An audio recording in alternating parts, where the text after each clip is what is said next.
Hello नमस्कार साथियों, स्वागत है आप सभी का आपके अपने YouTube channel exam with Ashok में। आशा करते हैं कि आप लोग स्वस्थ होंगे और तैयारी भी बढ़िया से कर रहे होंगे। जैसा कि थंबनेल पीछे दिख रहा है, अब वर्दी आपकी तो कांस्टेबल की हमारी सीरीज चल रही है। आज का जो हमारा सेट है 14 है। लगातार हमारे साथ आप बने रहिए।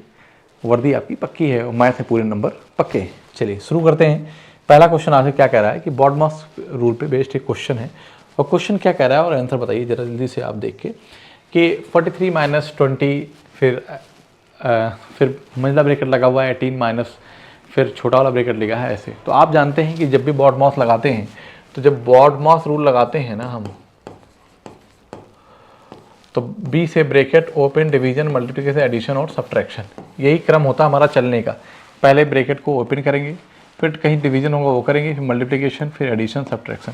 अब ब्रैकेट कितने प्रकार के होंगे तो आप कहेंगे सबसे बड़ा ब्रैकेट एक होता है, एक मंझला ब्रैकेट होता है, एक छोटा ब्रैकेट। ये क्रम होता है, मतलब सबसे पहले इसको कहीं होगा सॉल्व करेंगे, फिर इसको। ये क्रम होता है बॉडमास में सॉल्व करने का। ठीक है, जैसे भी ये क्वेश्चन आ गया तो 2 + 4 लिखा है, इसको बेटा पूरे को हम 6 लिखेंगे और 12 को 6 से डिवाइड करेंगे तो कितना आ जाएगा, 2 आ जाएगा।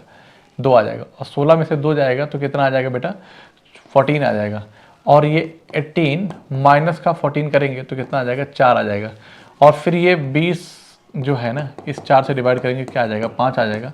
और 43 माइनस 5 करेंगे तो कितना हो जाएगा, 38 आ जाएगा। So option A is the right answer. Okay, मतलब कहने का कि मैंने स्टेप बाय स्टेप सॉल्व कर लिया। देखिए क्या किया, पहले 2 और 4 जोड़ा, उसके ऊपर बार लगा है तो कितना होगा, 6 से इसको डिवाइड किया तो क्या हो गया, 12। पहले इस ब्रैकेट को सॉल्व करने की कोशिश करेंगे। 16 में से 12 गए, मतलब कि यहाँ पे 2 आएगा, 16 में से 2 गया कितना हो गया, 14। अब ब्रैकेट ओपन हो गया, ये खत्म। इतने की वैल्यू कितना आ गई, 14 आ गई। 18 में से 14 गया कितना हो गया, 4। अब ये वाला ब्रैकेट भी गायब हो गया। कहने मतलब इतना सॉल्व किया, 4 आया। 20 को 4 से डिवाइड किया तो क्या आया, 5 आया। ये वाला भी ब्रैकेट गया और यहाँ पे घटा दिया -5 तो कितना आ गया, 38 आ गया। क्लियर है बात, आगे चलते हैं। कह रहा है कि 235 23.5 प्लस 2.35 प्लस 0.235 प्लस 0.0235 है, तो इसका सम क्या होगा। तो आप यहाँ देखिए, हालांकि ऑप्शन सारे नज़दीक दिए हैं। देखो 261, 61, 61, 61 दशमलव समथिंग में है। इतना पता है कि पॉइंट के बाद 1 डिजिट, 2 डिजिट, 3 डिजिट और 4 डिजिट। पॉइंट के बाद 4 डिजिट आएगा और लास्ट में आएगा क्या, 5 आएगा। तो पॉइंट के बाद 4 डिजिट आएगा और लास्ट में 5 आएगा, यही आपका आंसर बनेगा और कुछ करने की ज़रूरत नहीं है। ठीक है ना, कुछ करने की ज़रूरत नहीं है। अब आपको दिखाता हूँ कैसे आया है ये बात आप भी इसको ऐसा कर सकते हैं। 235 लिखा है, ठीक है, पॉइंट 4 है, पॉइंट के बाद 4 डिजिट है, ऐसा लिख लो समझने के लिए। ये आप इसके बाद मन में कैलकुलेट करेंगे। 23 पॉइंट क्या है, 5 है, फिर क्या है 2.35 है, ठीक है ना। तो फिर है क्या, 0.235, ठीक। और उसके बाद क्या है, 0.0235 है। तो आपको पता है कि ये 5 हो जाएगा, ये 8 हो जाएगा और 5 3 8 2 10 के 0 हासिल 1 आ जाएगा ना। 5 3 8 10 11 के 1 हासिल 1, 5 3 8 10 11 के 1 है ना, 3 2 5 1 6 2, 261 ये आ गया। पर इतना करने की ज़रूरत होती है क्या, नहीं होती। आप देख के भी बना लिए थे तो यही आपका आंसर हो गया। अभी ये सब आपको लिखने पढ़ने की ज़रूरत नहीं होती, क्योंकि डिपेंड करता है ऑप्शन क्या है। ऑप्शन हमेशा देखा करो कॉम्पिटिटिव एग्जाम में कि ऑप्शन क्या है।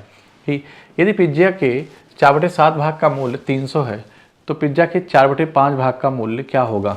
ठीक है ना। तो 2 चीज़ें हैं, आप चाहो तो मतलब 4/5 भाग पूछा है तो ऐसा भी कर सकते हैं कि 4/7 भाग है उसका जो मूल्य है वो 300 है। आपसे चाहता क्या है, वो 4/5 भाग का मूल्य चाहता है। तो 4 तो ऊपर है ही, अगर नीचे 7, नीचे में सिर्फ 5 ले आए, ऊपर 7 खत्म कर दे, इसको गुणा कर दे, मतलब 7/5 से इधर गुणा कर दिया तो 7/5 से मैं इधर गुणा कर दूंगा, तो मुझे इतना पता 7 से कट जाएगा ये, तो 5/4 मिल गया। और 5 6 30 करूंगा तो 6 7 42, इसका मतलब कितना हो जाएगा, 420 हो जाएगा। So option A is the right answer. Clear है। नहीं तो क्या करना पड़ेगा मुझे, फिर 4/7 है तो 7 में से 4 भाग का मूल्य 300 है, तो पिज्जे के 4/5 मतलब 5 में से 4, तो ये मुझे बराबर करना पड़ेगा 35 करके। तो एक थोड़ा सा स्टेप ज़्यादा हो जाएगा, यहाँ पे हम डायरेक्टली करके निकल गए। ठीक है, आगे चलते हैं। कह रहा है कि 7 मकड़ियाँ 7 दिन में 7 जाल बनाती हैं। काम क्या करती हैं, जाल बनाने का।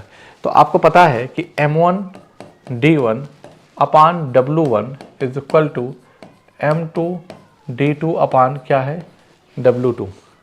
ठीक है, 7 मकड़ियाँ 7 दिन में कितने 7 जाल बनाती हैं, तो आप ये समझिए कि एक मकड़ी एक जाल, वर्क नीचे लिखा था कितने दिन में बनाएगी, तो 7 से 7 कटेगा और इधर चला जाएगा तो क्या हो जाएगा, दिन की जो संख्या आएगी 7 आ जाएगी। इसका मतलब है बेटा कितना आ जाएगा, 7 आंसर आ जाएगा। बताओ भाई कोई दिक्कत है किसी बच्चे को यहाँ तक? ठीक है, आगे चलते हैं। कह रहा है कि 16,641 का वर्गमूल क्या होगा। 16,641 का वर्गमूल क्या होगा? आप मुझे बताइए कि जब वर्गमूल की मैं बात करूंगा तो देखो मेरी बात ध्यान सुनो। अब आपको पता है कि ये नंबर नहीं पता है, लेकिन आपको पता है 21 में 441 आता है, तो पूर्ण वर्ग एक संख्या, मतलब ये एक संख्या पूर्ण वर्ग है। मैं कैसे बताऊंगा, इतना लंबा मत करो। तो ये 16,641 लिखा था, आप देखिए 6 6 12 4 16 2 18, ये 9 का मल्टीपल है। जब ये 9 का मल्टीपल है तो इसको मैं कुछ लिखूंगा, इसको क्या लिखूंगा, 9 गुणे समथिंग लिखूंगा, और 9 का बाहर आएगा 3, कुछ भी आ जाएगा, 3 गुणे कुछ आएगा, तो मैं कहूँगा आंसर जो कुछ भी होगा 3 का मल्टीपल बनेगा। होगा कि नहीं होगा? तो 3 का मल्टीपल 9 2 11 ये नहीं है, 2 2 4 ये नहीं है, 3 2 5 ये नहीं है, एक ही ऑप्शन है, हम कहेंगे so option C is the right answer. Clear है? अब मैं आपको दिखाता हूँ कैसे। देखो वैसे ही पता है कि लास्ट में जो कुछ भी होगा 9 होगा, सारे में उसने 9 रखा है, 9 होगा या तो 1 रखा, क्योंकि जो संख्या है वो उसका यूनिट डिजिट क्या है, 1 है। संख्या जो है उसका यूनिट डिजिट क्या है बेटा, 1 है। अब मेरी बात ध्यान सुनिएगा, तो यहीं पे करूंगा तो 9 1 9 7 16 76, 9 8 72 4 और 9 चौक 36 है ना, और 9 9 81, ये हो गया। तो मैं ये कहूँगा कि इसको जब मैंने 9 गुणे 18 49 लिख सकता हूँ, तो ये बाहर आएगा 3 हो जाएगा। ठीक है ना, तो 9 8 1 9 किससे कटेगा, ये 7 से कटेगा, 7 दूना 14, 7 से कटेगा क्या, या 4 1 5 9 8 17, और 17 में से 6 जाता तो 11 हो जाता। ठीक है, कोई बात नहीं। और 8 4 12 8 21 21 1 22, 3 से भी नहीं कटेगा, कोई बात नहीं। ठीक है, देखो लेंदी हो जा रहा है ना, आपको पता है, चलो ठीक है, कोई बात नहीं। ये एक पूर्णवर्ग संख्या ही है, लेकिन लास्ट में जो कुछ भी होगा वो कितने का होगा, वह कितना आएगा बेटा, 3 आएगा।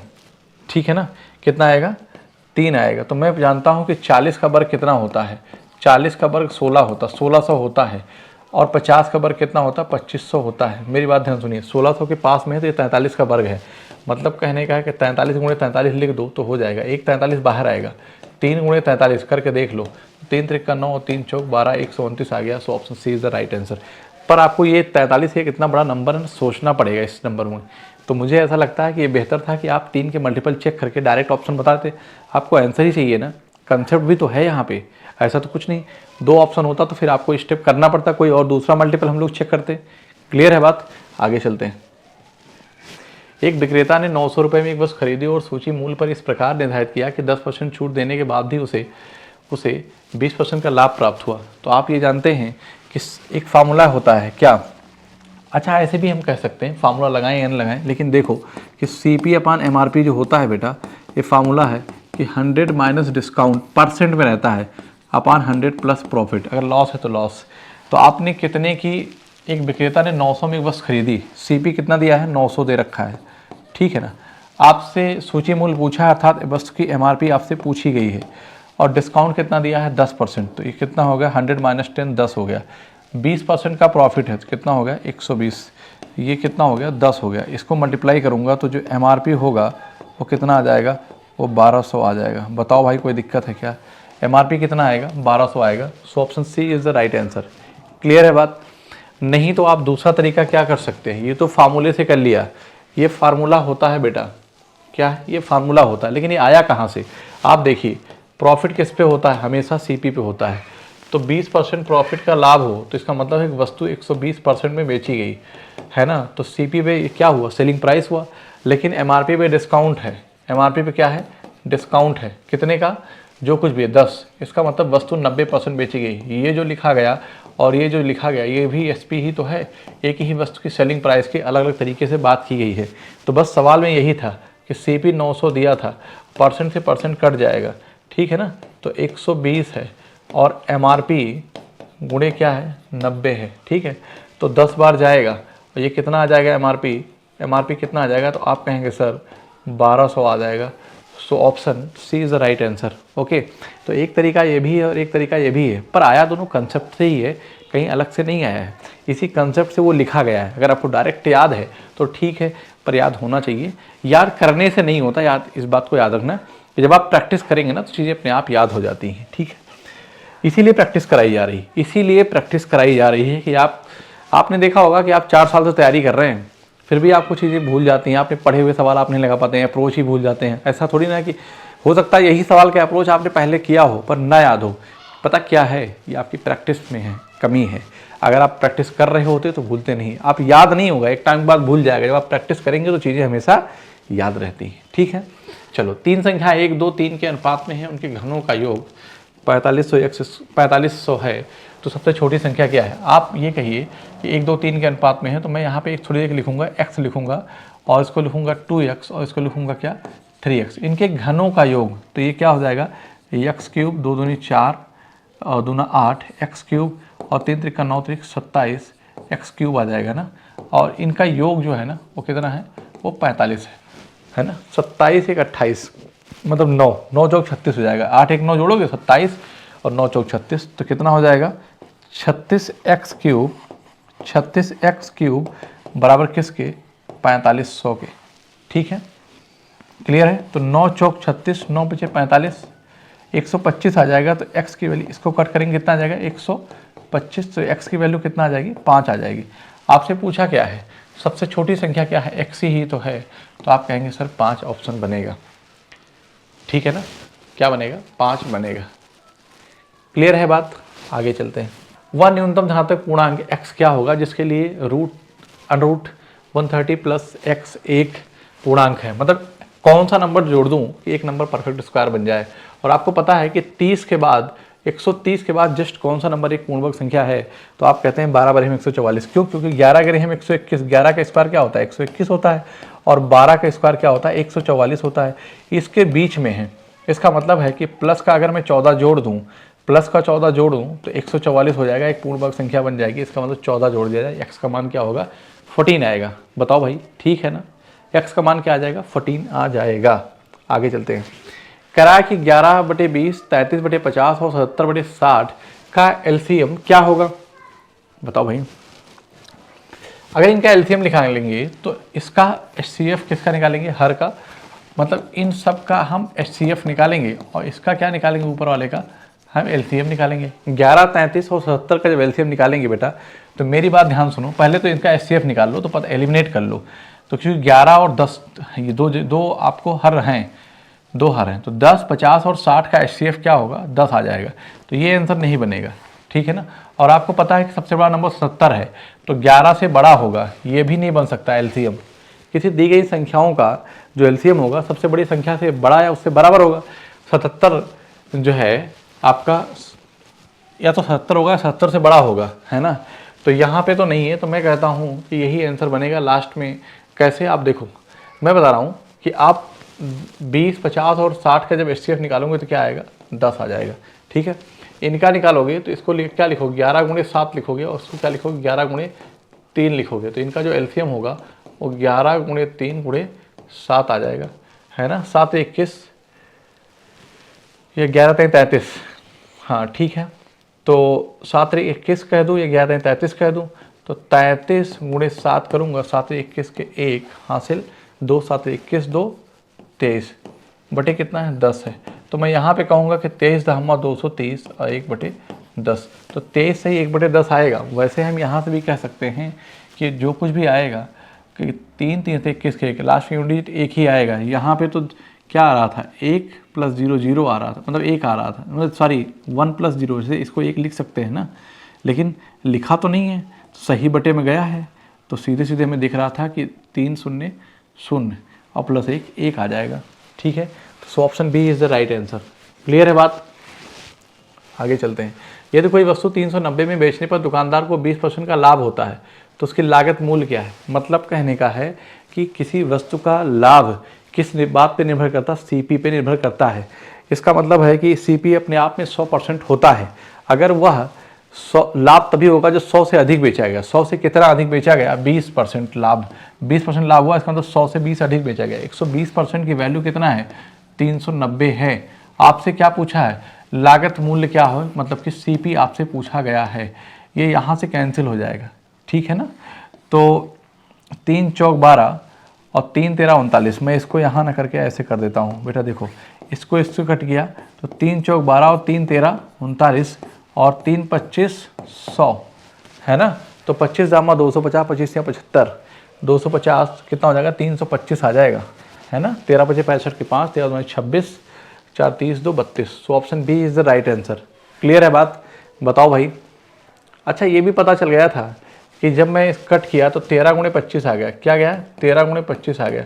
तो 25 दामा 250, 300 से बड़ा आंसर आएगा, लेकिन जो भी होगा 25 का मल्टीपल होगा और 13 का मल्टीपल होगा, है ना। ठीक है, तो बस 25 का मल्टीपल ये नहीं था, बाकी तो तीनों थे। तो खैर कोई बहुत बड़ा नंबर नहीं था, यहाँ से हमने आराम से कर लिया। बताओ भाई समझ में आया कि नहीं आया, आगे चलते हैं। कह रहा है कि 84 को 2:1 के अनुपात में विभाजित किया गया, दोनों भागों में से बड़ा भाग है। अरे भाई 84 को 2:1 के भाग डिवाइड किया, बड़ा भाग क्या है 2 है। तो मैं कहता हूँ 3 की वैल्यू कितना है बेटा 84 है, तो 2 की वैल्यू आपसे पूछा है, तो 28 × 84, तो 28 गुना कितना आ जाएगा 56 आ जाएगा। सो option B is the right answer. Okay 28 गुना 56 हो गया। अरे भाई अनुपात है ना कि 2 1 3, 3 की वैल्यू कितना है 84 है, 3 की वैल्यू 84 है, बड़ा नंबर कौन है 2 है, तो 2 की वैल्यू हमसे पूछा गया है। आगे चलते हैं। कह रहा है एक बाल्टी तनुकृत अम्ल से पूरी तरह से भरी है, जिसमें पानी 41% है, यदि शुद्ध अम्ल की मात्रा 17.7 लीटर है, तो बाल्टी की क्षमता कितनी है। बाल्टी की क्षमता मुझसे पूछा है, मतलब अगर मैं कह दूं कि 100 यूनिट बाल्टी की क्षमता है, तो जो पानी है ना बेटा वो कितना है, तो आप कहेंगे सर 41 है, 41 यूनिट कहेंगे हम, ठीक है ना। परसेंट को यूनिट को कोई फर्क नहीं पड़ेगा, क्योंकि 100 मैंने मान रखा है। तो आपका जो एसिड है ना, एसिड अर्थात क्या कहेंगे उसे हम, अम्ल, जो अम्ल है वो कितना है, वो आप कहेंगे सर 59 यूनिट है। मतलब कहने का है कि 59 यूनिट की जो वैल्यू है ना वो 17.7 है, ठीक है। तो बाल्टी की क्षमता क्या होगी, तो बाल्टी की जो क्षमता होगी 50 40 90 और 10 100, क्या होगी 100 होगी। तो यहीं पे मैं क्या करूँगा, इसका मतलब बाल्टी की क्षमता 100 यूनिट है, हमसे यही पूछा है, हमें ये बताना है। तो मैं इसको यहाँ करूँगा और इसको मल्टीप्लाई कर दूँगा, ठीक है ना। मैं 5 नहीं 15 और 9 3 27, इसका मतलब 3 बार जाएगा। कितनी बार जाएगा, सॉरी ये एक कट जाएगा, यहाँ 0 क्यों लगा दिया, 3 बार जाएगा, ठीक। इस पॉइंट से ये था तो कट गया था, ठीक है। और 10 तय कितना हो जाएगा 30 लीटर। इसका मतलब क्या हो गया कि जो बाल्टी की क्षमता थी ना लीटर में, वो कितनी थी बेटा 30 लीटर की थी। बताओ समझ में आया कि नहीं आया। आप कहेंगे यस सर, हाँ बिल्कुल समझ में आया। बाल्टी की जो क्षमता थी कितनी थी 30 लीटर थी। आगे चलते हैं। जब कोई तरल अपनी ठोस अवस्था में बदल जाता है तो उसके आयतन में 40% की वृद्धि हो जाती है। मतलब पहले क्या था, पहले तरल जो था अब किस में बदल गया, वो ठोस में बदल गया, तो उसके आयतन में 4% की वृद्धि होती है। 4% का मतलब क्या हुआ कि 1 क्या हो गया 25। पहले 25 था, पहले 25 था, अभी कितना हो गया 26 हो गया। कह रहा है कि ठोस से के वापस तरल में पिघलने पे आयतन में कितने % कमी आएगी, तो 26 है 25 लाना है, तो 1 की कमी आएगी कितने से 26 से। तो परसेंट निकालने के लिए इसको करेंगे 2 50 100 हो जाएगा और 2 13 26, 13 3 39 1 40, 3 सही 11 बटे क्या हो जाएगा 13% आ जाएगा। So option A is the right answer, sorry 3 सही 11 बटे 13, 3 सही 11 बटे 13, option D is the right answer. Clear है बात। बताओ यहाँ तक किसी बच्चे को कोई दिक्कत है क्या। आप कहेंगे नो सर। 5% चक्रवृद्धि ब्याज प्रतिवर्ष की दर से 10,000 की राशि 2 वर्षों के लिए उधार ली गई। यदि यह राशि उतनी ही अवधि के लिए किंतु 6% वर्ष चक्रवृद्धि ब्याज की दर से उधार ली गई है, तो कितना और अधिक ब्याज देना पड़ता है। मतलब पड़ेगा, ये नहीं पड़ता नहीं, पड़ेगा, कितना और अधिक ब्याज देना पड़ेगा। मतलब आपने जब 10,000 रुपये लिया था 5% की दर से 2 वर्ष के लिए, तो ब्याज देते थे, अगर वही रेट 6% हो जाए तो आपको कितना अधिक देना पड़ेगा, कितना अधिक देना पड़ेगा। तो सिंपल सी बात है, मैं कहता हूँ 5% की दर से 2 साल का जो कंपाउंड इंटरेस्ट है ना बेटा, वो कितना हो जाएगा, तो आप कहेंगे सर 5 5 10 10.25%। बताओ किसी बच्चे को कोई दिक्कत। आप कहेंगे नहीं सर। और 6% की दर से यहाँ पे रेट क्या है, यहाँ 6% और यहाँ पे रेट क्या है, ये 5% के है। तो जब 5% की मैंने बात किया तो कितना हो गया 6 6 12, 12.36% आ गया। इनका जब डिफरेंस लेंगे, क्या लेंगे, डिफरेंस लेंगे, तो आपसे यही पूछा है कितना अधिक ब्याज देना पड़ेगा। तो ब्याज यहाँ पे देख लो तो आप कहेंगे कि 25 5 और 6 5 11 है ना, 6 में से 5 गया 1, 3 में से 2 गया 1 और 2.11% क्या है अधिक देना पड़ेगा। कितने का? 10,000 का, 10,000 का। परसेंट हटाएंगे, परसेंट क्या करेंगे हम? हटाएंगे। ठीक, जब परसेंट हटाएंगे तो नीचे क्या करेंगे? 100 करेंगे, इस दोनों से इसको उड़ा देंगे। ठीक है ना, क्या करेंगे? और इस 100 से 100 कट करेंगे तो कितना आ गया? तो आप कहेंगे सर ये तो आ गया 211। So option A is the right answer. Clear है ना? अब आपको 5% की दर से सक्सेसिव लगाना आता है ना चक्रवृद्धि ब्याज के लिए? आता है तो सवाल आपके लिए एक बाएं हाथ का खेल था, कुछ भी नहीं करना था। ठीक है ना, आपने 2 साल तो मन में कैलकुलेट कर लिया कि 5% की दर से 2 साल का CI जो होता है वो 10.25 होता है। कैसे? 5 + 5 + 5 गुणे 5/100, तो 5 5 10, 25/100। तो आप क्या कहेंगे कि 10.25% होता कि नहीं होता? आप कहेंगे हाँ सर होता है। इधर बात करेंगे तो आप कहेंगे 6 + 6 + 6 गुणे 6/100, तो 6 6 12.36%।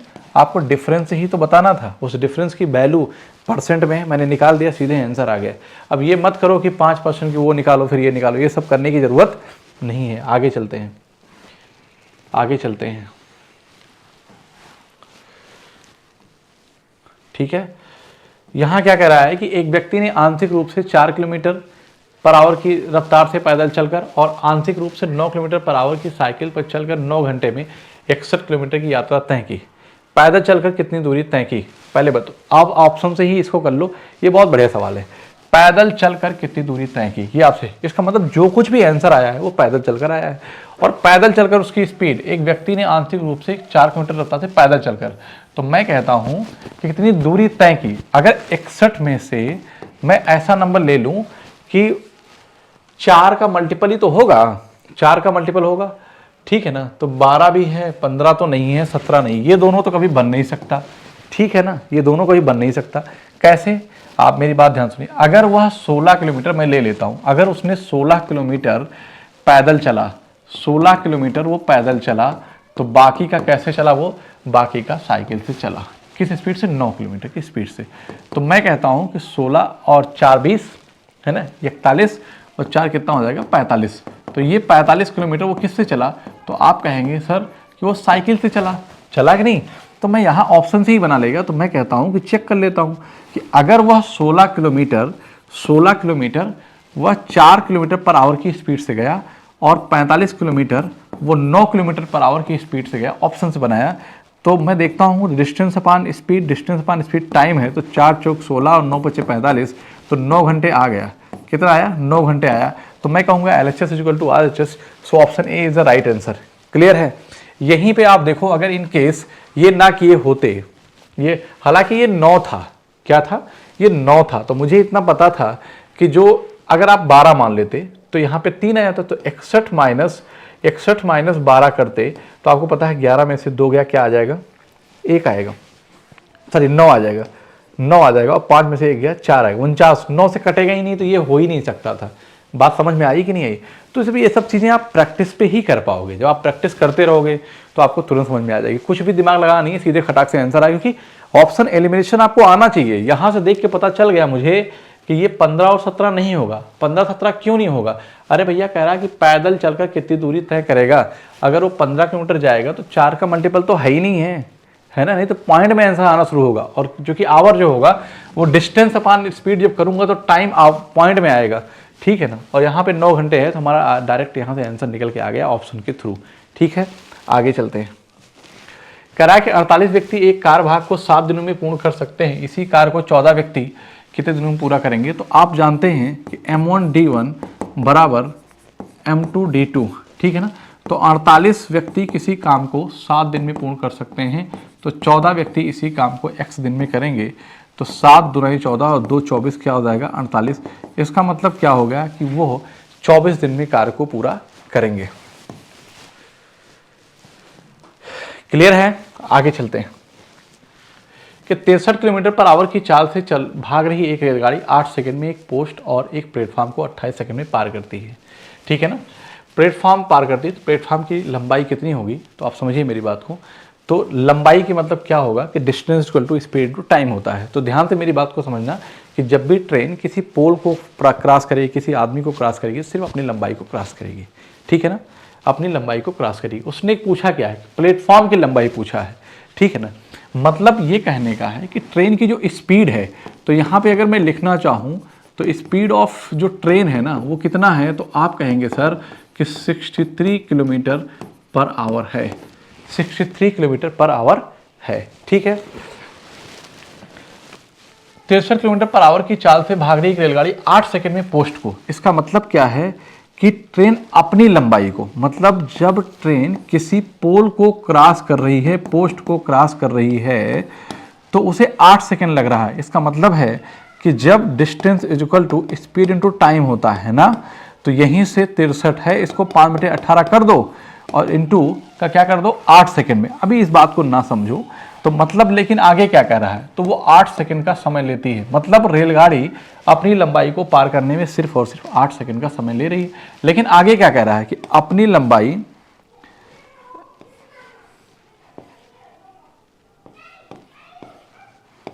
ठीक है ना, ट्रेन अपनी लंबाई प्लस जो प्लेटफॉर्म है उसकी भी लंबाई को पार करने में कितना समय ले रही है, मतलब कि length of the train plus length of the platform को पार करने में 28 सेकंड समय ले। 20 सेकंड ज़्यादा कैसे हो गया इसको पार करने में, किस स्पीड से पार करेगी। मतलब कहने का ये हो गया कि प्लेटफॉर्म को क्रॉस करने में अपनी लंबाई को 8 सेकंड, प्लेटफॉर्म और अपनी लंबाई को 28 सेकंड। इसका मतलब है कि ट्रेन जो है ना प्लेटफॉर्म को पार करने में 20 सेकंड का समय लेगी। तो हम जानते हैं कि distance equal to speed into time, तो स्पीड कितना है, तो आप कहेंगे कि 63 गुणे 5/18 है ना।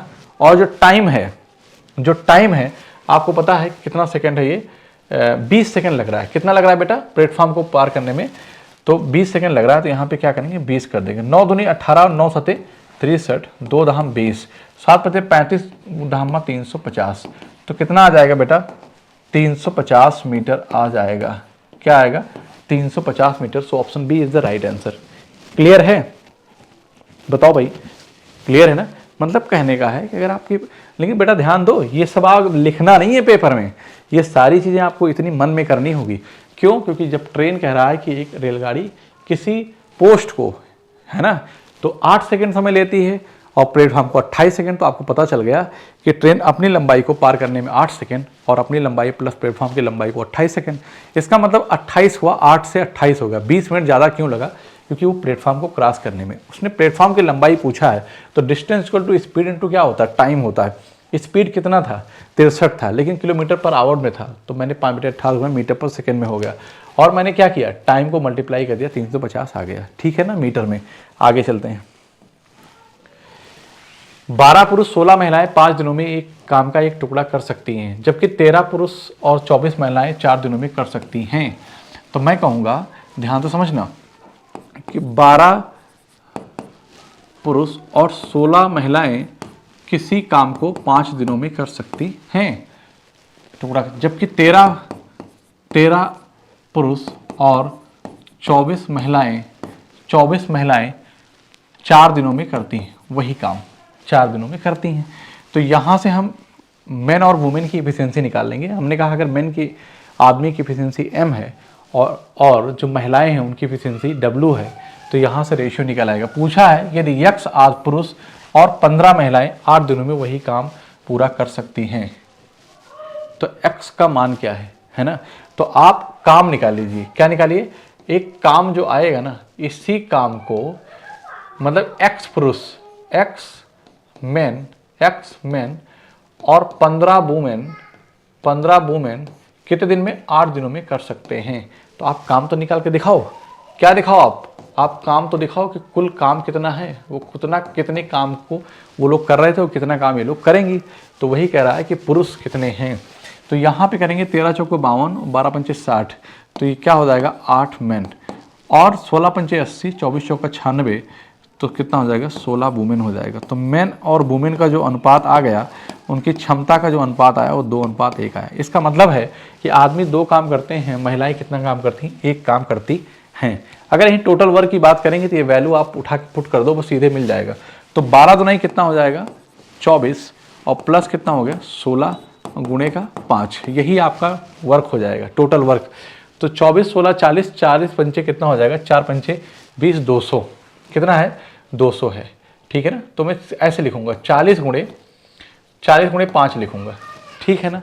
40 गुणे 5 यही आपका क्या है, यही कुल काम है। आप बताओ यहाँ से कि m है, तो मैं कहता हूँ आदमी की क्षमता कितनी है 2 है, तो क्या लिखेंगे 2x है ना।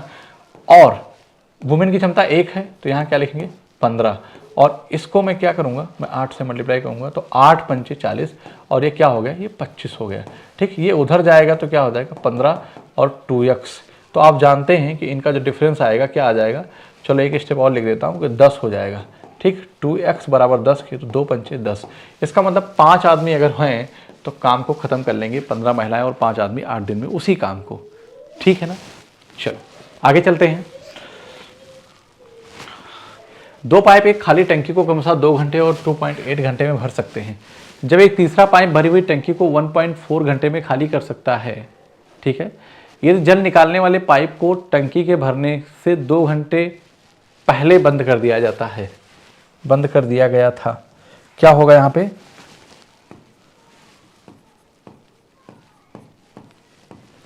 पहले क्या है बेटा कि 2 घंटे 0.2 आवर पहले बंद कर दिया गया था, तो प्रारंभ से टंकी को भरने में कुल कितना समय लगेगा, प्रारंभ से टंकी को भरने में कुल कितना समय लगेगा, ठीक है ना। तो मैं यहाँ पे क्या कहता हूँ कि देखो हम ले लेते हैं एलसीएम। मैंने कहता कि 3 पाइप है, ए है एक पाइप, एक बी है और एक क्या है सी। ये दोनों तो भरने वाले हैं, एक खाली करने वाला है। ये अगर अकेले चले 2 घंटे में, ये 2.8 आवर में और ये 1.4 में, इन सब का जो एलसीएम आएगा वही टंकी की क्षमता कहलाएगी। इसका मतलब है कि 2.8 जो है उसकी क्षमता है, यूनिट में कहोगे हम ना, तो हम यही कहेंगे कि ये क्या है बेटा, ये टंकी की क्षमता है। बताओ जब हम एलसीएम लेते हैं तो यही आता है, क्लियर है बात।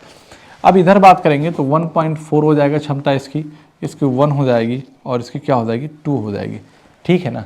उसने कहा कि यदि जल निकलने वाले पाइप को टंकी में भरने से, आप इसका मतलब तीनों अगर खोले जाते हैं, मेरी बात ध्यान समझना, तीनों खोले जाते हैं तो कितना भरा जाएगा, तो ये दोनों भर रहे हैं, ये दोनों भर रहे हैं, ये खाली कर रहा है, तो मैं कहूँगा कि 2.4 माइनस 2 करेंगे तो इसका मतलब 0.4 ही भरा जा रहा है, 0.4 ही भरा जा रहा है।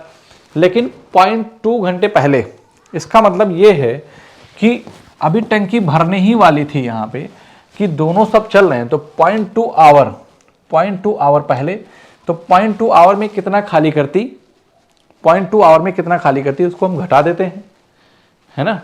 तो 2 दूना क्या हो जाएगा, इसको मैं 2 से गुणा करूंगा, क्योंकि इसकी क्षमता कितनी है 2 है, तो 0.2 को 2 से कर दूंगा, तो 0.4 ये क्या करती, खाली करती, 0.4 खाली करती, तो मैंने हटा दिया, कर दिया 0.4, ठीक है ना। अब इसको मैंने क्या किया, हटा दिया, तो यहाँ क्या हो जाएगा 2.4 आ गया।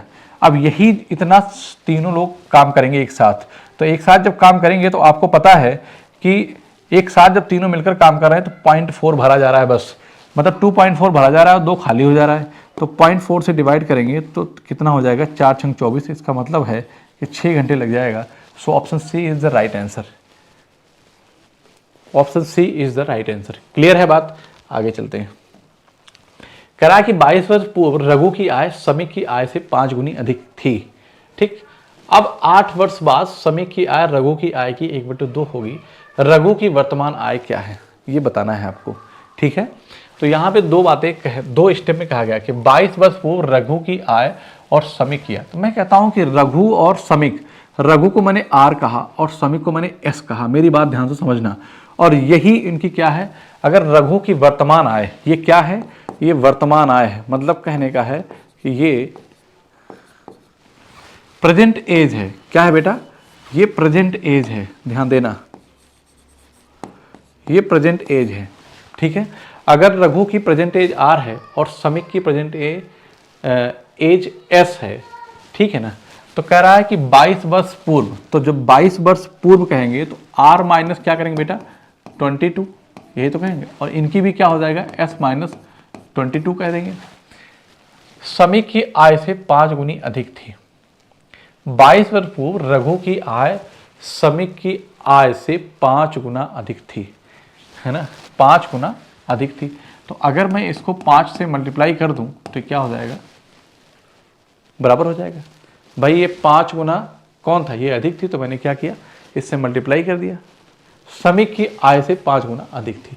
तो यहां से अगर आप सॉल्व करोगे तो ये r-22 जो बना है ना, और यहीं पे क्या करोगे, ये 5s है, ठीक, माइनस 22 पंचे 110, ठीक है, 22 पंचे 110। तो यहीं से इक्वेशन बन के आ जाएगी। तो r-5s आप क्या कहेंगे, r-5s, ठीक है ना, r-5s इज इक्वल टू, ये क्या है, 110 है, 22 जाएगा तो 88, कितना हो जाएगा, 88, 88 20 कितना, 108, हाँ 2 10, कितना हो जाएगा 88। लेकिन कैसे आएगा, माइनस में, तो इसको भी माइनस लगा देता हूँ। यहाँ पे क्या करता हूँ मैं, अच्छा ये इधर आया तो ये भी आ जाएगा, तो ये क्या हो जाएगा, चलो अच्छा वैसे ही लिख देता हूँ, बराबर क्या हो जाएगा, माइनस का 88, माइनस का 88। ये हमारी इक्वेशन बन गई 1, ठीक है ना।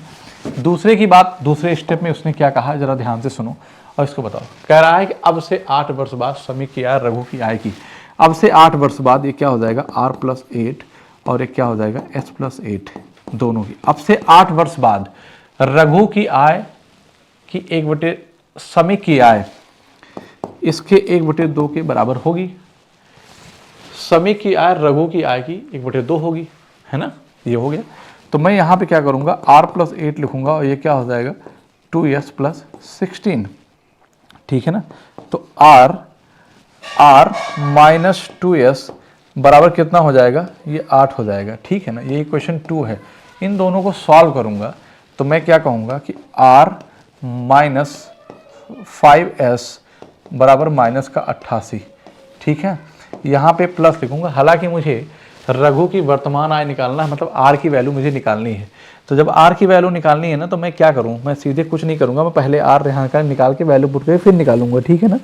तो ये प्लस कर दिया, सॉरी ये माइनस कर दिया मैंने, और ये भी, ये प्लस और ये प्लस हो जाएगा, तो ये कैंसिल हो जाएगा और ये कितना आ जाएगा, 3s हो जाएगा ना, 2 और 5 का डिफरेंस ये उतना हो जाएगा।